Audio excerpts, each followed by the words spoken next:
ದೇವರು ಎಲ್ಲವನ್ನು ಒಂದು ನಿರ್ದಿಷ್ಟ ಉದ್ದೇಶಕ್ಕಾಗಿ ಉಪಯೋಗಿಸ್ತಿದ್ದಾನೆ. ನಮ್ಮ ಜೀವಿತದಲ್ಲಿ ದೇವರ ಹಸ್ತದ ಕಾರ್ಯವನ್ನು ಗುರುತಿಸಬೇಕು.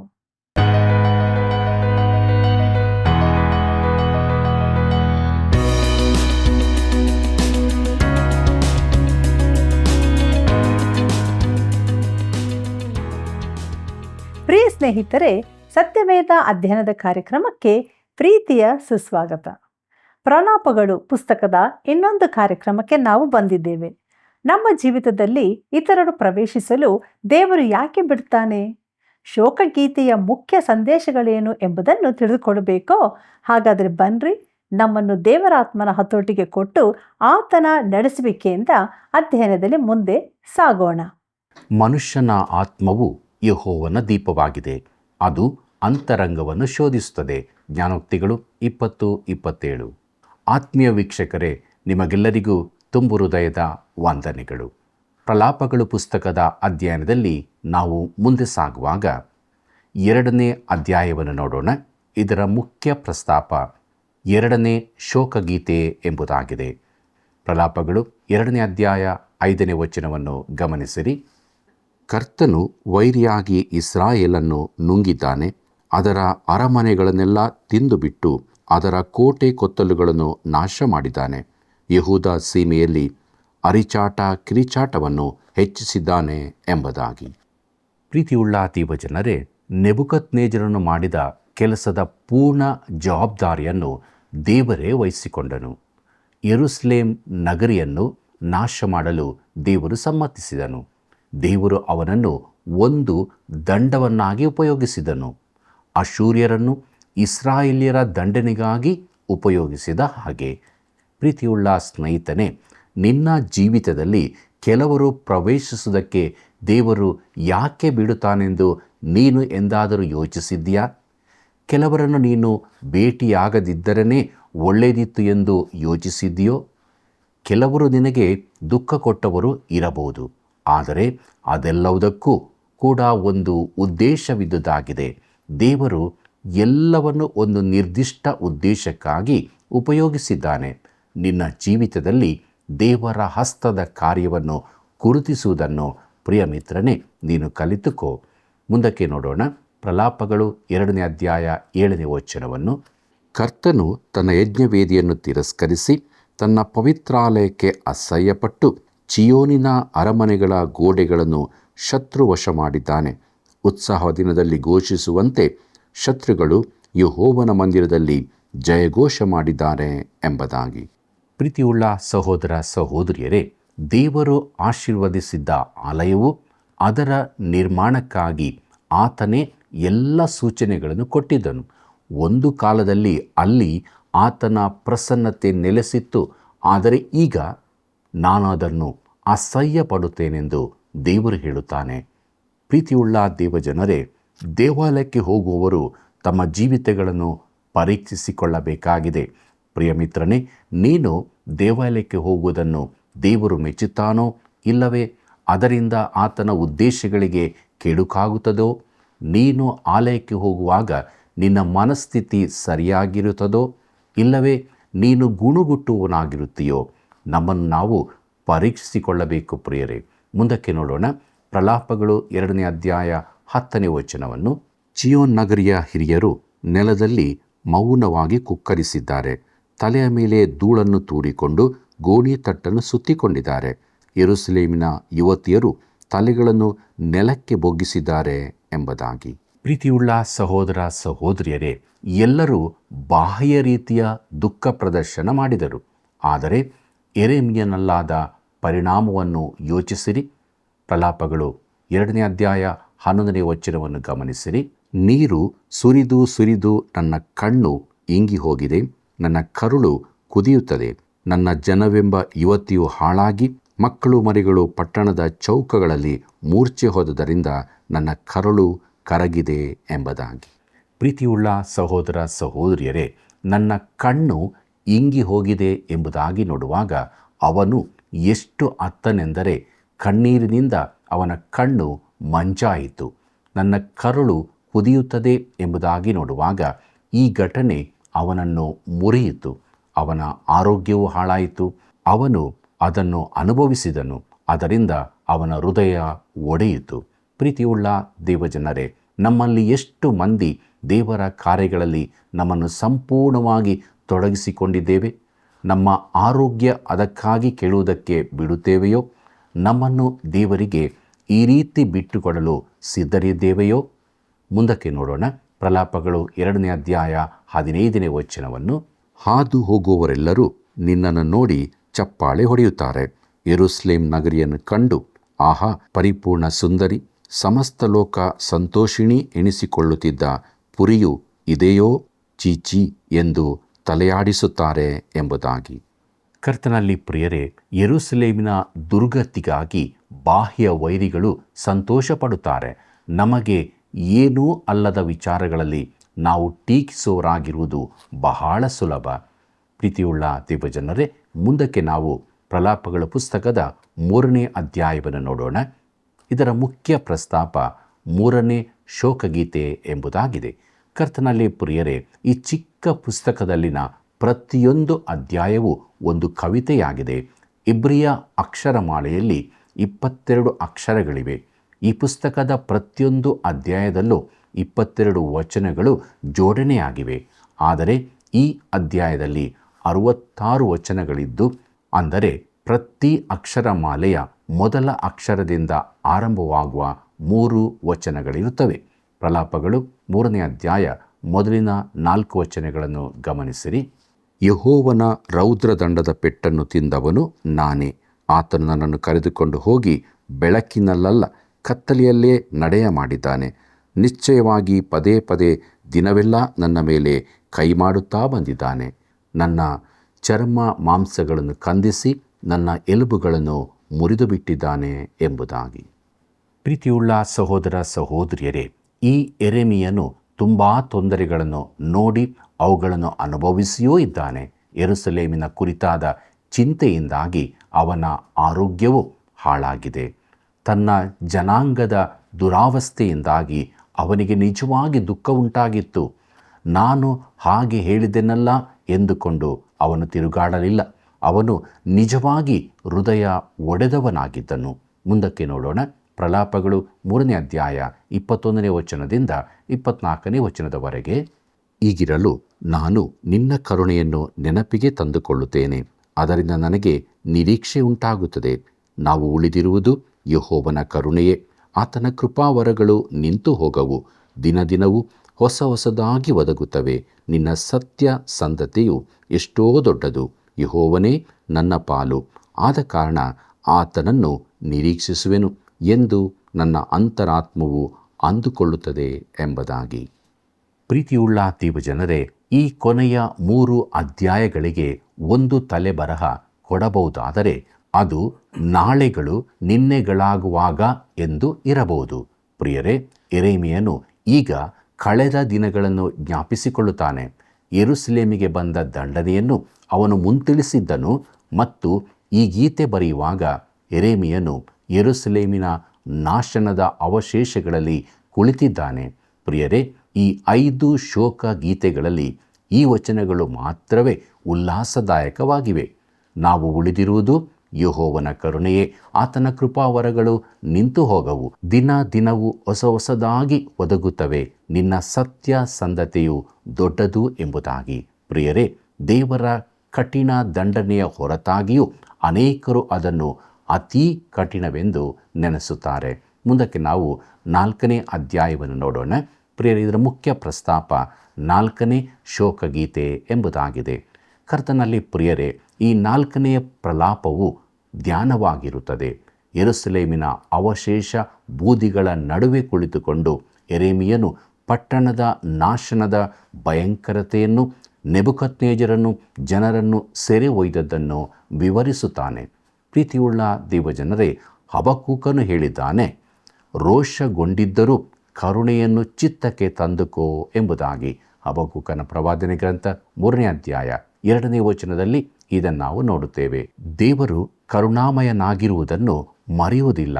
ದೇವಜನರು ದೇವರ ಮಾರ್ಗದಲ್ಲಿ ನಡೆಯುವುದಾದರೆ ಅವರಿಗೆ ತಪ್ಪಿಸಿಕೊಳ್ಳುವ ಮಾರ್ಗ ಇದ್ದೇ ಇರುತ್ತದೆ. ಪ್ರಲಾಪಗಳು 4ನೇ ಅಧ್ಯಾಯ ಮೊದಲಿನ 2 ವಚನಗಳನ್ನು ಗಮನಿಸಿರಿ.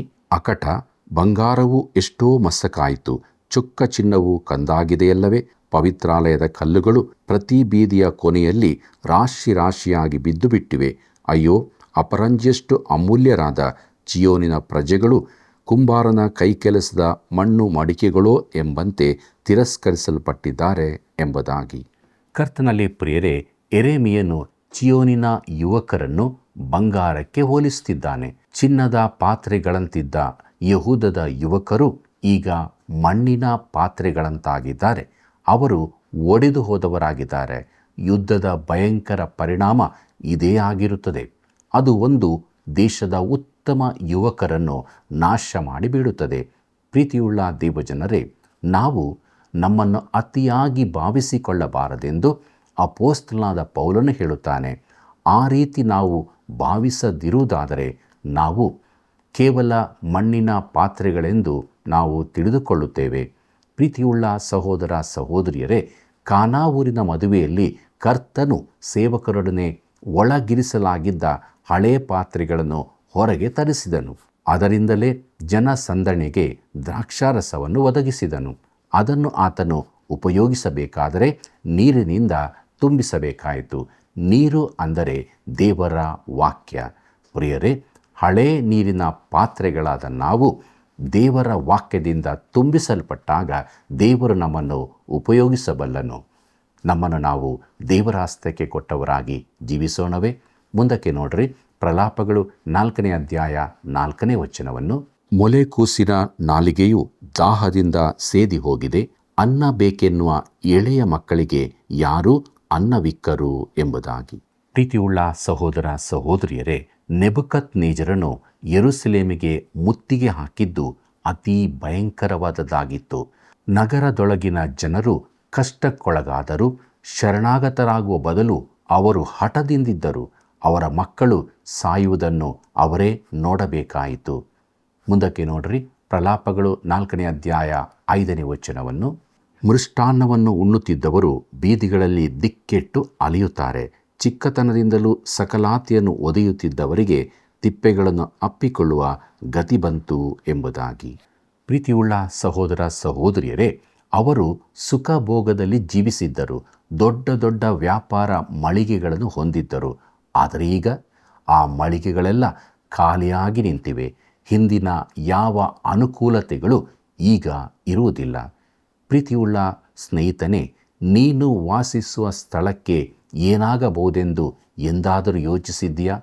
ಒಂದು ವೇಳೆ ನೀನು ಆ ಮಳಿಗೆಗಳಿಗೆ ಭೇಟಿ ನೀಡುವಾಗ ಅದೆಲ್ಲವೂ ಖಾಲಿಯಾಗಿರುವುದಾದರೆ, ಮನೆಯಲ್ಲಿ ಸ್ವಿಚ್ ಹಾಕಿದಾಗ ಬೆಳಕು ಬಾರದಿದ್ದರೆ, ಕಾರಿಗೆ ಪೆಟ್ರೋಲ್ ಯಾವುದೂ ಸಿಗದ ಸ್ಥಿತಿ ಬಂದರೆ, ದೊಡ್ಡ ಕೂಗು ದೇಶವಿಡೀ ಏಳಬಹುದು. ನಾವು ಸಹಾಯಹೀನರಾಗಿ ಹೋಗುತ್ತೇವೆ. ಯೆರೂಸಲೇಮಿನ ಸ್ಥಿತಿಯು ಹೀಗೆಯೇ ಆಯಿತು ಪ್ರಿಯರೇ. ದೇವರು ಅದನ್ನು ದಂಡಿಸಿದನು. ಮುಂದಕ್ಕೆ ನೋಡೋಣ, ಪ್ರಲಾಪಗಳು 4ನೇ ಅಧ್ಯಾಯ 6ನೇ ವಚನವನ್ನು. ಯಾರ ಕೈಯೂ ಸೋಕದೆ ಕ್ಷಣ ಮಾತ್ರದಲ್ಲಿ ಹಾಳಾದ ಸೊದೋಮಿನ ಪಾಪಕ್ಕಿಂತಲೂ ನನ್ನ ಪ್ರಜೆಯ ಅಧರ್ಮವು ಹೆಚ್ಚಾಯಿತಲ್ಲ ಎಂಬುದಾಗಿ. ಪ್ರೀತಿಯುಳ್ಳ ದೇವಜನರೇ, ದೇವರು ಸೊದೋಮ್ ಗೊಮೋರಗಳನ್ನು ಶಿಕ್ಷಿಸಿದ್ದನು. ಆದರೆ ಯೆರೂಸಲೇಮನ್ನು ಅದಕ್ಕಿಂತಲೂ ತೀವ್ರವಾಗಿ ದಂಡಿಸಿದ್ದಾನೆ. ಯಾಕೆಂದರೆ ಯೆರೂಸಲೇಮಿನ ಪಾಪವು ಸೊದೋಮ್ ಗೊಮೋರಗಳ ಪಾಪಕ್ಕಿಂತಲೂ ಘೋರವಾದದ್ದಾಗಿತ್ತು. ಮುಂದಕ್ಕೆ ನೋಡ್ರಿ, ಪ್ರಲಾಪಗಳು 4ನೇ ಅಧ್ಯಾಯ 7ನೇ ವಚನವನ್ನು. ಆ ಪ್ರಜೆಯಲ್ಲಿನ ಮಹನೀಯರು ಹಿಮಕ್ಕಿಂತ ಶುಭ್ರವಾಗಿಯೂ ಹಾಲಿಗಿಂತ ಬಿಳುಪಾಗಿಯೂ ಇದ್ದರು. ಅವರ ದೇಹದ ಬಣ್ಣವು ಹವಳವನ್ನು ಮೀರಿತ್ತು. ಅವರ ರೂಪವು ಇಂದ್ರನೀಲಮಣಿಯಷ್ಟು ಅಂದವಾಗಿತ್ತು ಎಂಬುದಾಗಿ. ಪ್ರೀತಿಯುಳ್ಳ ಸಹೋದರ ಸಹೋದರಿಯರೇ, ಅವರು ನಿಜವಾಗಿ ಅಂದವಾಗಿ ಕಾಣುತ್ತಿದ್ದರಲ್ಲವೇ? ಈ ದಿನಗಳಲ್ಲಿ ಧರ್ಮವು ಒಳ್ಳೆಯದಾಗೇ ಕಾಣಿಸ್ತದೆ. ಹೊಸ ದೇವಾಲಯಗಳು, ಹೊಸ ಆರಾಧನಾ ಸ್ಥಳಗಳು, ಕ್ರೀಡೆಗಳನ್ನಾಡುವುದಕ್ಕೆ ಸೂಕ್ತವಾದ ಕ್ರೈಸ್ತ ವಿದ್ಯಾಮಂದಿರಗಳು, ನಮ್ಮಲ್ಲಿ ಎಲ್ಲ ಥರದ ಕ್ರೀಡೆಯ ತಂಡಗಳು ಇರುತ್ತವೆ. ಹೊರಗಿನಿಂದ ಇವೆಲ್ಲವೂ ಬಹು ಅಂದವಾಗಿ ಕಾಣುತ್ತವೆ. ಆದರೆ ಪ್ರಿಯರೇ, ಅದರಲ್ಲಿನ ಜನರು ಕ್ರಿಸ್ತ ಯೇಸುವಿನಲ್ಲಿ ಹೊಸಬರಾಗಲಿಲ್ಲ. ಈಗಲೂ ಹಳೇ ಪಾಪಗಳನ್ನೇ ಮಾಡುತ್ತಿದ್ದಾರೆ. ಯೆಹೂದದ ಕುರಿತು ಯೆರೆಮೀಯನ ಚಿತ್ರಣ ಇದೇ ಆಗಿದೆ. ಮುಂದಕ್ಕೆ ನೋಡೋಣ. ಪ್ರಲಾಪಗಳು 4ನೇ ಅಧ್ಯಾಯ 9ನೇ ವಚನವನ್ನು. ಹಸಿವಿಂದ ಹತರಾದವರ ಗತಿಗಿಂತಲೂ ಖಡ್ಗದಿಂದ ಹತರಾದವರ ಗತಿಯೇ ಲೇಸು. ಭೂಫಲಗಳಿಲ್ಲದ ಕ್ಷಾಮದ ಪೆಟ್ಟನ್ನು ತಿಂದವರು ಕ್ಷಯಿಸುತ್ತಾ ಬರುತ್ತಾರಲ್ಲ ಎಂಬುದಾಗಿ. ಕರ್ತನಲ್ಲಿ ಪ್ರಿಯರೇ, ಯೆರೆಮೀಯನು ಯೆರೂಸಲೇಮಿನ ಭಯಂಕರ ನಾಶನವನ್ನು ಕಂಡರೂ ಕೂಡ ತಾನು ಬದುಕಿರುವುದಕ್ಕಿಂತ ಸತ್ತಿರುವುದೇ ಲೇಸೆಂದು ಹೇಳುತ್ತಾನೆ. ಯಾಕಂದರೆ ಜೀವದಿಂದಿಳಿದಿರುವ ಸ್ಥಿತಿಯು ಭಯಂಕರವಾದದ್ದಾಗಿತ್ತು. ಮುಂದಕ್ಕೆ ನೋಡೋಣ. ಪ್ರಲಾಪಗಳು 4ನೇ ಅಧ್ಯಾಯ 10ನೇ ವಚನವನ್ನು. ಕರುಣಿಗಳಾದ ಹೆಂಗಸರು ತಮ್ಮ ಕೂಸುಗಳನ್ನು ಸ್ವಂತ ಕೈಯಿಂದ ಬೇಯಿಸಿಕೊಂಡಿದ್ದಾರೆ. ನನ್ನ ಜನರ ನಾಶನ ಕಾಲದಲ್ಲಿ ಮಕ್ಕಳು ತಾಯಿಗಳಿಗೆ ತಿಂಡಿಯಾದವು ಎಂಬುದಾಗಿ. ಪ್ರೀತಿಯುಳ್ಳ ಸಹೋದರ ಸಹೋದರಿಯರೇ, ಕ್ರಿಸ್ತಶಕ 70ರಲ್ಲಿ ಟೈಟಸನ್ನು ಯೆರೂಸಲೇಮನ್ನು ನಾಶಪಡಿಸಿದಾಗಲೂ ಇದೇ ಪರಿಸ್ಥಿತಿ ಸಂಭವಿಸಿತು. ಜನರ ಹಸಿವು ಎಷ್ಟು ಹೆಚ್ಚಾಗಿತ್ತೆಂದರೆ ಅವರು ಸ್ವಂತ ಕೂಸುಗಳನ್ನೇ ತಿನ್ನಬೇಕಾಗಿ ಬಂತು. ಇದನ್ನು ನಾವು ಯೋಚಿಸುವಾಗ ಇದೆಂಥ ಭಯಂಕರ ಸ್ಥಿತಿಯೆಂದು ನೆನೆಸಬಹುದಲ್ಲವೇ? ಪ್ರಲಾಪಗಳು 4ನೇ ಅಧ್ಯಾಯ 13ನೇ ವಚನವನ್ನು ಗಮನಿಸಿರಿ. ಚಿಯೋನಿನ ಮಧ್ಯದಲ್ಲಿ ಶಿಷ್ಟರ ರಕ್ತವನ್ನು ಸುರಿಸಿದ ಯಾಜಕ ಪ್ರವಾದಿಗಳ ಪಾಪ ದೋಷಗಳಿಂದಲೇ ಈ ಗತಿ ಬಂತು ಎಂಬುದಾಗಿ. ಪ್ರೀತಿಯುಳ್ಳ ದೇವಜನರೇ, ಸುಳ್ಳು ಪ್ರವಾದಿಗಳು, ಯಾಜಕರು ಜನರಿಗೆ ಸತ್ಯವನ್ನು ತಿಳಿಸದ್ದರಿಂದ ಅವರು ಕೊಲೆಗಾರರಾಗಿರುತ್ತಾರೆ. ದೇವರು ಈ ರೀತಿ ಭಾವಿಸುತ್ತಾನೆ. ಒಬ್ಬ ಪ್ರಸಂಗಿಯು ದೇವರ ವಾಕ್ಯವನ್ನು ತಿಳಿಸದೆ ಅವರು ಹೇಗೆ ರಕ್ಷಿಸಲ್ಪಡಬಹುದೆಂದು ಹೇಳದಿದ್ದರೆ ಅವನು ಇದೇ ಸಾಲಿಗೆ ಸೇರುತ್ತಾನೆ. ಅದನ್ನು ನಾನು ಹೇಳುತ್ತಿಲ್ಲ, ದೇವರು ಹಾಗೆ ಹೇಳಿದ್ದಾನೆ. ಪ್ರಿಯ ಮಿತ್ರನೇ, ನೀನು ದೇವರ ವಾಕ್ಯವನ್ನು ನುಡಿಯದಿದ್ದರೆ ನೀನು ಅಪರಾಧಿಯಾಗಿದ್ದಿ ಎಂದು ದೇವರು ಹೇಳುತ್ತಾನೆ. ಪ್ರಲಾಪಗಳು 4ನೇ ಅಧ್ಯಾಯ 16ನೇ ವಚನವನ್ನು ಗಮನಿಸಿರಿ.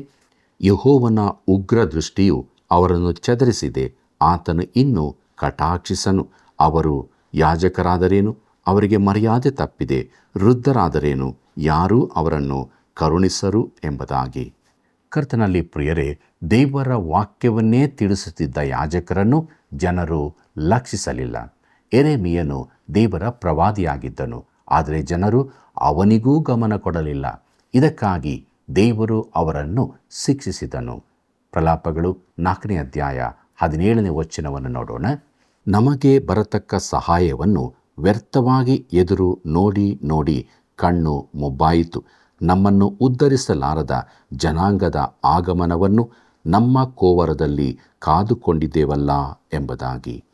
ಕರ್ತನಲ್ಲಿ ಪ್ರಿಯರೇ, ಆಧುನಿಕ ಇಸ್ರಾಯೇಲ್ ಜನಾಂಗವು ಇದನ್ನು ತಿಳಿದುಕೊಳ್ಳಬೇಕಾಗಿದೆ.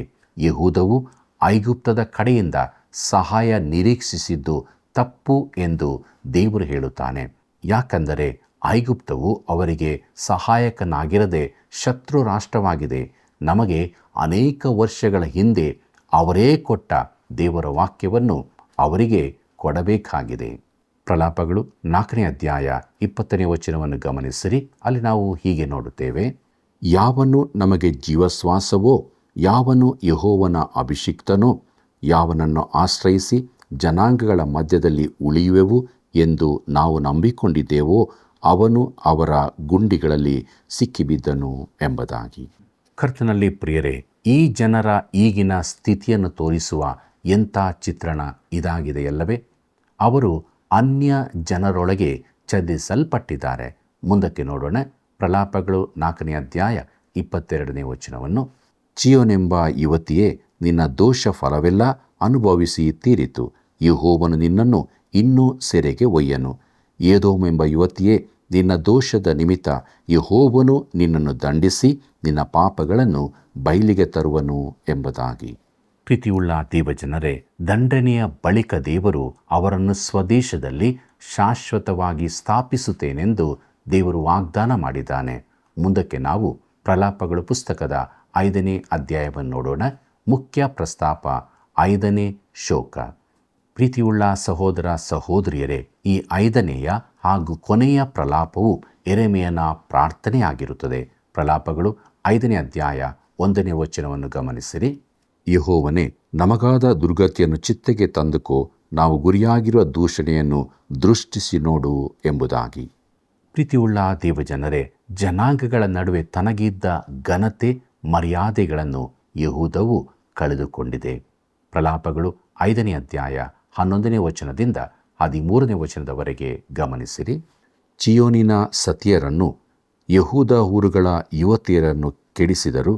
ಸರದಾರರ ಕೈಗಳನ್ನು ಗಲ್ಲಿಗೆ ನೇತ ಕಟ್ಟಿದರು. ವೃದ್ಧರು ಮಾನಭಂಗಪಟ್ಟರು. ಯುವಕ ಭಟರಿಗೆ ಬೀಸುವ ಕಲ್ಲನ್ನು ಹೊರುವ ಗತಿ ಬಂತು. ಮಕ್ಕಳು ಸೌದೆ ಹೊರೆ ಹೊತ್ತು ಮುಗ್ಗರಿಸಬೇಕಾಯಿತು. ಕರ್ತನಲ್ಲಿ ಪ್ರೀತಿಯುಳ್ಳ ದೇವಜನರೇ, ಅವರ ಸ್ತ್ರೀಯರನ್ನು ಕೆಡಿಸಿದರು. ಸರದಾರರು ಗಲ್ಲಿಗೇರಿಸಲ್ಪಟ್ಟರು. ಅವರು ಎಲ್ಲವನ್ನು ಕಳಕೊಂಡರು. ಉಳಿದ ಯುವಕರು ನೆಬುಕದ್ನೆಚ್ಚರನಿಗೆ ಗುಲಾಮರಾದರು. ಮುಂದಕ್ಕೆ ನೋಡೋಣ. ಪ್ರಲಾಪಗಳು 5ನೇ ಅಧ್ಯಾಯ 15ನೇ ವಚನವನ್ನು. ನಮ್ಮ ಹೃದಯಾನಂದವೂ ತೀರಿತು, ನಮ್ಮ ನಾಟ್ಯವೇ ದುಃಖವಾಯಿತು ಎಂಬುದಾಗಿ. ಪ್ರಿಯರೇ, ಅವರ ಹೃದಯಗಳ ಆನಂದವೂ ಕೊನೆಗೊಂಡಿತು. ಪ್ರಲಾಪಗಳು 5ನೇ ಅಧ್ಯಾಯ 19ನೇ ವಚನದಿಂದ 21ನೇ ವಚನದವರೆಗೆ ಗಮನಿಸಿರಿ. ಯೆಹೋವನೇ, ನೀನು ಶಾಶ್ವತವಾಗಿ ನೆಲೆಗೊಂಡಿದ್ದಿ. ತಲತಲಾಂತರಕ್ಕೂ ನಿನ್ನ ಸಿಂಹಾಸನವು ಸ್ಥಿರವಾಗಿರುವುದು. ನೀನು ನಮ್ಮನ್ನು ಸಂಪೂರ್ಣವಾಗಿ ಮರೆತಿರುವುದೇಕೆ? ಏಕೆ ನಮ್ಮನ್ನು ಇಷ್ಟು ಕಾಲ ಕೈಬಿಟ್ಟಿದ್ದಿ? ಯೆಹೋವನೇ, ನೀನು ನಮ್ಮ ಮೇಲೆ ಬಲೂ ಸಿಟ್ಟುಗೊಂಡು ನಮ್ಮನ್ನು ಸಂಪೂರ್ಣವಾಗಿ ತ್ಯಜಿಸಿಬಿಟ್ಟಿಯೋ ಏನೋ ಎಂಬುದಾಗಿ. ಪ್ರೀತಿಯುಳ್ಳ ಸಹೋದರ ಸಹೋದರಿಯರೇ, ಇದು ತನ್ನ ಜನರಿಗಾಗಿ ಯೆರೆಮೀಯನು ಮಾಡಿದ ಪ್ರಾರ್ಥನೆಯಾಗಿದೆ. ಇದರಿಂದ ನಾವು ಒಂದು ಪಾಠ ಕಲಿಯಬಹುದು. ಕಾಲ ಮೀರುವ ಮೊದಲು ನಾವು ಕರ್ತನ ಕಡೆಗೆ ತಿರುಗಬೇಕು. ಅನೇಕ ವರ್ಷಗಳ ಹಿಂದೆ ಡ್ಯಾನಿಯಲ್ ವೆಬ್ಸ್ಟರ್ ಅವರು ಹೀಗೆ ಬರೆದಿದ್ದರು. ಅದು ಒಂದು ಧಾರ್ಮಿಕ ಗ್ರಂಥಗಳು ಜನರಲ್ಲಿ ಪ್ರಸಾರವಾಗದಿದ್ದರೆ, ಜನರು ದೇವರ ಕಡೆಗೆ ತಿರುಗದಿದ್ದರೆ ಒಂದು ರಾಷ್ಟ್ರವಾಗಿ ನಮ್ಮ ಸ್ಥಿತಿ ಏನಾಗುತ್ತದೋ, ಸತ್ಯವು ಪ್ರಸಾರವಾಗದಿದ್ದರೆ ದೋಷವೇ ಪ್ರಸಾರವಾಗುತ್ತದೆ. ದೇವರು ಆತನ ವಾಕ್ಯವು ಸ್ವೀಕರಿಸಲ್ಪಡದಿದ್ದರೆ ಸೈತಾನನು ಅವನ ಕೆಲಸಗಳು ಹೆಚ್ಚುತ್ತವೆ. ಪ್ರತಿ ಮನೆಗೂ ಸೌವಾರ್ತಿಕತೆ ತಲುಪದಿದ್ದರೆ ಕೆಟ್ಟ ಅಸಹ್ಯ ಸಾಹಿತ್ಯಗಳು ತಲುಪುತ್ತವೆ. ದೇಶದ ಉದ್ದಗಲಕ್ಕೆ ಸುವಾರ್ತೆಯ ಶಕ್ತಿಯು ಹರಡದಿದ್ದರೆ ಅರಾಜಕತೆ, ದುರಾಡಳಿತ, ಅಧಪತನ, ವಿಪತ್ತು, ಭ್ರಷ್ಟಾಚಾರ, ಕರಾಳತೆಗಳು ಮಿತಿಯಿಲ್ಲದೆ ವೃದ್ಧಿಗೊಳ್ಳುತ್ತವೆ. ಎಂಥ ಚಿತ್ರಣ ನೋಡಿರಿ. ಈ ದಿನಗಳಲ್ಲಿ ಶಾಲೆಗಳಲ್ಲಿ ಸತ್ಯವೇದ ಓದಲಿಕ್ಕಿಲ್ಲ, ಆದರೆ ಲೈಂಗಿಕತೆ ಹರಡುತ್ತಿದೆ. ಯಾಕಂದರೆ ನಮಗೆ ಸ್ವೇಚ್ಛಾಚಾರ ಬೇಕು. ಹೆಚ್ಚಿನ ಜನರಿಗೆ ಬೇಕಾದಾಗಲಾದರೂ ನಮ್ಮ ಶಾಲೆಗಳಲ್ಲಿ ಸತ್ಯವೇದವನ್ನು ತರಲಾಗದು. ಈಗ ನಾವು ಗುಡ್ಡದ ಬುಡಕ್ಕೆ ತಲುಪಿದ್ದೇವೆ. ಪ್ರಲಾಪಗಳ ಪುಸ್ತಕ ನಮಗೆ ಎಂಥ ಸಂದೇಶ ನೀಡುತ್ತಿದೆ, ಆದರೆ ಅದಕ್ಕೆ ನಾವು ವಿಶೇಷ ಮಹತ್ವವನ್ನು ಕೊಡುತ್ತಿಲ್ಲ. ನಾವು ಅದಕ್ಕೆ ಕಿವಿಗೊಡದಿರುವುದು ದುರದೃಷ್ಟಕರ. ಕರ್ತನಲ್ಲಿ ಪ್ರೀತಿಯುಳ್ಳ ಸಹೋದರ ಸಹೋದರಿಯರೇ, ಪ್ರಲಾಪಗಳ ಪುಸ್ತಕದ ಅಧ್ಯಯನ ಮಾಡಿ ಮುಗಿಸಿದ್ದೇವೆ. ದೇವರು ನಮ್ಮ ಸಂಗಡ ಮಾತನಾಡಿದ್ದಾನೆ. ಈ ದಿನವೇ, ಈ ಕೃಪಾಗಳಿಗೆಯಲ್ಲಿ ದೇವರ ವಾಕ್ಯಕ್ಕೆ ಕಿವಿಗೊಡೋಣ, ರಕ್ಷಣೆಯನ್ನು ಸಂಪಾದಿಸಿಕೊಳ್ಳೋಣ, ನಿತ್ಯ ಜೀವದ ನಿರೀಕ್ಷೆಯಲ್ಲಿ ಜೀವಿಸೋಣ. ಪ್ರಾರ್ಥನೆ ಮಾಡೋಣ. ಕೃಪಾಳು ದೇವರೇ, ಇದ್ದಂಥ ಸ್ಥಿತಿಯಲ್ಲಿ ನಿನ್ನ ಪಾದ ಬಳಿಗೆ ಬಂದಿದ್ದೇವೆ. ನಮ್ಮನ್ನು ನೀನು ಬಲ್ಲಿ. ನಮ್ಮ ಹೃದಯದ ಸ್ಥಿತಿ ನಿನಗೆ ಗೊತ್ತದೆ. ನಮ್ಮನ್ನು ಕರುಣಿಸು, ಕ್ಷಮಿಸು. ನಿನ್ನ ವಾಕ್ಯಕ್ಕೆ ವಿಧೇಯರಾಗಿ ನಿನ್ನ ಸಂತೋಷದಲ್ಲಿ ಜೀವಿಸುವುದಕ್ಕೆ ಸಹಾಯ ಮಾಡು. ತಂದೆಯಾದ ದೇವರೇ, ನಮ್ಮ ಎಲ್ಲ ವೀಕ್ಷಕ ಬಾಂಧವರ ಜೀವಿತಗಳಲ್ಲಿ ಕರ್ತನೇ ನೀನು ಕಾರ್ಯ ಮಾಡು. ಅವರವರು ಇರುವಂಥ ಸ್ಥಳದಲ್ಲಿ ಅವರು ನಿನ್ನಲ್ಲಿ ಬಲ ಹೊಂದಿ ಧನ್ಯರಾಗಿ ಜೀವಿಸುವುದಕ್ಕೆ ಸಹಾಯ ಕೊಡು. ಯೇಸುವಿನ ನಾಮದಲ್ಲಿ ಬೇಡಿದ್ದೇವೆ ತಂದೆಯೇ, ಆಮೆನ್. ಪ್ರಿಯರೇ, 2 ಕಾರ್ಯಕ್ರಮದಲ್ಲಿ ನಾವು ಪ್ರಲಾಪಗಳು ಪುಸ್ತಕದ ಅಧ್ಯಯನವನ್ನು ಮಾಡಿ ಮುಗಿಸಿದ್ದೇವೆ. ಪ್ರವಾದಿಯ ಪ್ರಲಾಪ, ಶೋಕಗೀತೆಗಳು ಎಷ್ಟೊಂದು ಅರ್ಥವನ್ನು ನೀಡಿದೆಯಲ್ಲವೇ? ದೇವರ ಉದ್ದೇಶವನ್ನು ತಿಳಿದುಕೊಂಡವರಾಗಿ ನಮ್ಮ ಜೀವಿತದಲ್ಲಿ ದೇವರ ಹಸ್ತಕಾರ್ಯವನ್ನು ಗುರುತಿಸಿಕೊಂಡು ಆತನಿಗೆ ವಿಧೇಯರಾಗಿ ಜೀವಿಸೋಣ. ಮುಂದಿನ ಹೊಸ ಪುಸ್ತಕದ ಅಧ್ಯಯನಕ್ಕಾಗಿ ಪ್ರಾರ್ಥನಾಪೂರ್ವಕವಾಗಿ ಸಿದ್ಧರಾಗಿರಿ. ಪ್ರಿಯ ವೀಕ್ಷಕರೇ, ನಿಮ್ಮ ಜೀವಿತದಲ್ಲಿ ದೇವರ ಹಸ್ತಕಾರ್ಯಕ್ಕೆ ಅವಕಾಶ ನೀಡಿ ದೇವರ ಆಶೀರ್ವಾದವನ್ನು ಹೊಂದಿಕೊಳ್ಳಿರಿ. ಮಿಸ್ ಕಾಲ್ ನೀಡಿ ಸೇವೆಯನ್ನು ಬೆಂಬಲಿಸಿರಿ. ಮತ್ತೆ ಭೇಟಿಯಾಗೋಣವಾ? ವಂದನೆಗಳು.